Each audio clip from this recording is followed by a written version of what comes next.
ഈ ബസ് വിളിച്ച് എങ്ങോട്ടാണെന്നല്ലേ, ഇഗ്നോൻ്റെ last exam ആയിരുന്നു എനിക്കിന്ന്. അപ്പം ഞാൻ തൃശ്ശൂർക്ക് ബസ് കയറി, അതാണ് ലിമിറ്റഡ്. പിന്നെ അവിടെ നിന്ന് ഞാൻ അടുത്ത കേരളവർമ്മയ്ക്കുള്ള ബസ് കയറി.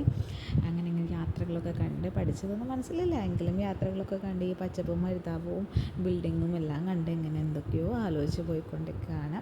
ബസ് സ്റ്റോപ്പിൽ നിന്ന് ഇറങ്ങി പിന്നെ ഇങ്ങനെ കുടയിൽ നിവർത്തി ഇങ്ങനെ പതുക്കെ നടന്നു. നല്ല വെയിലായിരുന്നു കേട്ടോ. അപ്പോൾ അതുകൊണ്ട് കുട കയ്യിൽ പിടിച്ചിട്ടുണ്ടായിരുന്നു, മഴ പെയ്താലോ എന്ന് വെച്ചിട്ട്. അപ്പോൾ ആ കുടയും പിടിച്ച് ഞാനിങ്ങനെ പതിയെ വീണ്ടും ഇങ്ങനെ കാഴ്ചകൾ കണ്ടിങ്ങനെ നടക്കുകയാണ്. നമ്മുടെ കേരളവർമ്മ കോളേജിലായിരുന്നു എനിക്ക് എക്സാം സ്ലോട്ട് കിട്ടിയിട്ടുണ്ടായിരുന്നത്. അപ്പോൾ ഞാൻ അങ്ങോട്ടേക്കാണ് നടക്കുന്നത് കേട്ടോ. അങ്ങനെ കോളേജിലെത്തി. പ്രൊജക്റ്റ് മാനേജ്മെൻ്റ് ആയിരുന്നു എൻ്റെ ടോപ്പിക്ക്.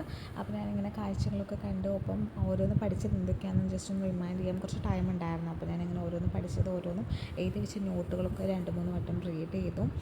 പിന്നെ G52 എന്നൊരു സ്ലോട്ടാണ് എനിക്ക് കിട്ടിയത്. അപ്പോൾ ഞാൻ അവിടെ ഇരുന്ന് വായിക്കുന്നതാണ് ഈ കാണുന്നത്. പിന്നെ എക്സാം കഴിഞ്ഞ് കുഴപ്പമൊന്നും ഉണ്ടായിരുന്നില്ല. കേരളവർമ്മ കോളേജിലായിരുന്നു, ഞാൻ പറഞ്ഞ പോലെ തന്നെ. അവിടുത്തെ കാഴ്ചകളൊക്കെ കണ്ട് വീട്ടിലേക്കൊക്കെ വിളിച്ച് പറഞ്ഞു എക്സാം എങ്ങനെയുണ്ടെന്ന് വീട്ടുകാരോടൊക്കെ സംസാരിച്ച് ഞാൻ പതിയെ അവിടെ നിന്ന് ഇറങ്ങി. അപ്പോൾ ഇതോടുകൂടി എൻ്റെ എക്സാമൊക്കെ കഴിയുകയാണ്. അപ്പോൾ നിങ്ങളുടെ എക്സാം എക്സ്പീരിയൻസ് എങ്ങനെയുണ്ടെന്ന് ജസ്റ്റ് ഒന്ന് കമൻറ്റ് ചെയ്യുക. അപ്പോൾ നമുക്ക് നെക്സ്റ്റ് വീഡിയോയിൽ കാണാം. Bye bye.